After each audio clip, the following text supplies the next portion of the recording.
রাত গভীর। মক্কার প্রতিটি অলিতে গলিতে ঘুরে বেড়াচ্ছে হত্যাকারীরা।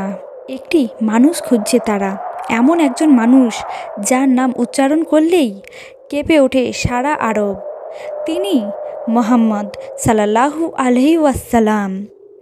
আজ রাতে তারা তাকে হত্যা করতে চায়, কিন্তু তারা জানে না আল্লাহর পরিকল্পনা একেবারেই ভিন্ন। একটি ছোট্ট মাকড়সা আর একজোড়া কবুতর বদলে দেবে ইতিহাস। চলুন ফিরে যাই সেই ঐতিহাসিক রাতে, যখন আল্লাহর কুদরত রক্ষা করেছিল তার প্রিয় নবীকে। মক্কার কুরাইশরা চূড়ান্ত ষড়যন্ত্রে লিপ্ত হয়েছিল। তারা ঠিক করেছিল একসাথে সব গোত্র থেকে একজন করে মানুষ এসে নবীজি সাল্লাল্লাহু আলাইহি ওয়াসাল্লামকে হত্যা করবে, যেন কোনো এক পরিবার দায়ী না থাকে। কিন্তু আল্লাহ তাআলা নবীকে আগেই জানিয়ে দেন, তুমি বের হয়ে যাও, তোমার প্রভু তোমার সঙ্গে আছেন।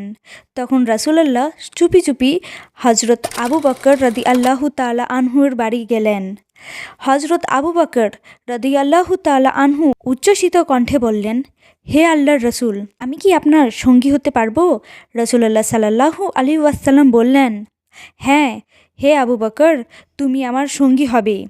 মক্কার প্রতিটি রাস্তায় ছিল হত্যাকারীদের পাহারা, কিন্তু রাসূলুল্লাহ আল্লাহর নামে বেরিয়ে পড়লেন। তিনি সূরা ইয়াসিন তেলাওয়াত করতে করতে হত্যাকারীদের সামনে দিয়ে বেরিয়ে গেলেন, আর কেউ তাকে দেখতে পেলেন না। এটাই ছিল আল্লাহর হেফাজত। আবু বকর রাদিয়াল্লাহু তাআলা আনহু সঙ্গে করে নিলেন কিছু খাবার, আর তার কন্যা আসমা রাদিয়াল্লাহু তাআলা আনহা বাঁধলেন খাবারের থলি। তারা পৌঁছালেন থাওর গুহাতে, যা ছিল মক্কার দক্ষিণ প্রান্তে অবস্থিত একটি পাহাড়ের ভেতরে। গুহার ভেতরে নবীজি ও আবু বকর রাদিয়াল্লাহু তাআলা আনহু আশ্রয় নিলেন। বাইরে তখন কুরাইশদের দল অনুসন্ধানে ব্যস্ত।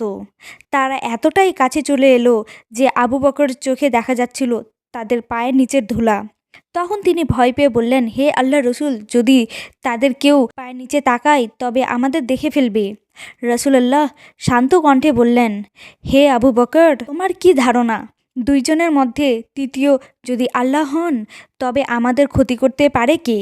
ঠিক তখনই আল্লাহর হুকুমে এক মাকড়সা গুহার মুখে জাল বুনে দিল, আর একজোড়া কবুতর এসে সেখানে ডিম পারল, যেন কেউ বুঝতে না পারে গুহার ভেতরে মানুষ আছে। যখন মুশরিকরা এসে পৌঁছালো সেই গুহার সামনে, তারা জাল আর ডিম দেখে বলল, এখানে কেউ ঢুকতে পারেনি, যদি ঢুকতো জাল ভেঙে যেত। এইভাবেই আল্লাহ তাআলা তার প্রিয় নবীকে রক্ষা করলেন। একটি ছোট্ট মাকড়সা আর একজোড়া কবুতরের মাধ্যমে তিনি দেখালেন তার কুদরত কত মহান। 3 দিন তারা গুহায় অবস্থান করেন।